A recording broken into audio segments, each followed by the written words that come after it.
Okay, if you're a sprint car fan, if you're an open wheel fan, you know this guy's face, Doug Wolfgang. When the World of Outlaws started, it was Sammy Swindell, Steve Kinzer, and this bandit right here. They were the ones that won all the races and took all the money. Now Swindell's retired, Kinzer's backing off. You've been retired for a few years. What are your thoughts, Doug? Do you think this thing, will the World of Outlaws continue? I mean, it looks like they've still got 95 races a year and stuff, but it seems like the glory days were when you guys were running. Actually, I think the glory days was when Gary Benthausen and Larry Dixon run USAC, but which was 10 years before us. You know, I've been saying for years that there's no way this can go on. It can't escalate. It can't grow. It can't pay more money. It can't. But it has, and it still has. So I don't know why. When I got hurt 20-some years ago, it never even made a blip on the radar screen. So I don't know why it would matter whether Sammy retires and Steve slows down or not. Right. But here's the thing. You know yourself, they still get good crowds. I was at Charlotte, and you couldn't get a seat. It was the last race here. I realized that a lot of people thought it might have been Steve's last race. But when you started, did you reckon, okay, this thing's going to last a year or two? I'll get all of it I can. You won 40-some races one year. Did you just think this maybe had a 5-year window? I thought it had about a 2-year window. I really did. I didn't think it'd make it. I didn't know nothing about it, but the only thing I knew was I was used to racing for 300, 400, 500 to win. First time I went to Knoxville, Iowa, I won $475, and I called my dad. I was all excited. I called my dad after the races. He said, "Yeah, and how many guys got killed?" Which one guy did. He said, "That makes a lot of business sense to me, boy."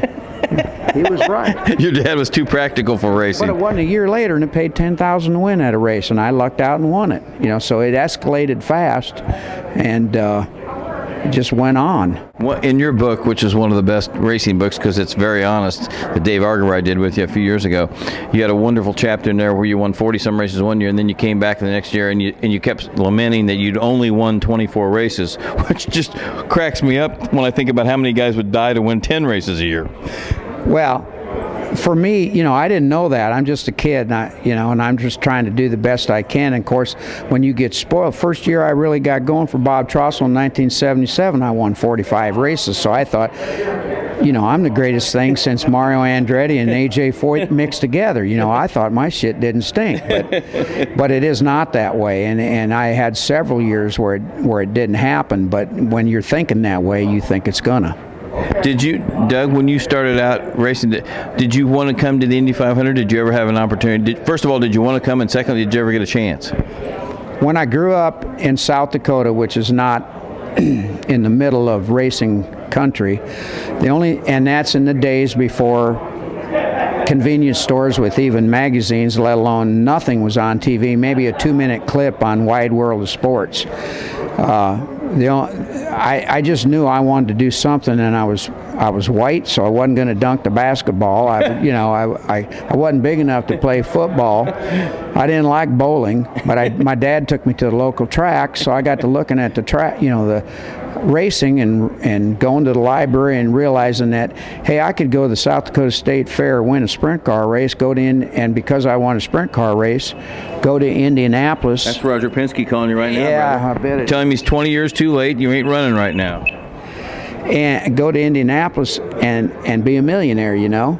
And so that's the only thing I ever wanted to do since I was about 12 years old. Was the Indy 500? Yep. Well, I just think if you and Steve and Sammy would have come along in the 50s and 60s, you would have had one of the best rides at Indy, because that's who got the best rides were good sprint car drivers. Well, they did in those days, but we didn't, and that's just the way it is. I think Sammy and Steve actually drove speedway cars.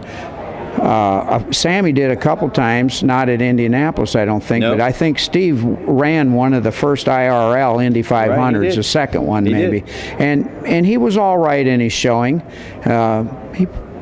I don't know if he finished in the top 10, but he got up. Well, he got up 10. there. He crashed, but the most important, the good thing was he got the experience. And Sammy tried running for Patrick and stuff, and he ran. I think he had Butero's car one year at the Speedway, and it didn't work out. He got bumped, I think. So they both got a chance. That's something you never got. But at the same time, sprint car racing was good to you in the form that you made a living. And when you started out as a welder and you were just putting cars together, that would have been a goal, just to make a living doing that. Well, when I wanted to go to Indianapolis, that's the only thing I wanted to do, and money didn't matter. I wasn't even thinking about money.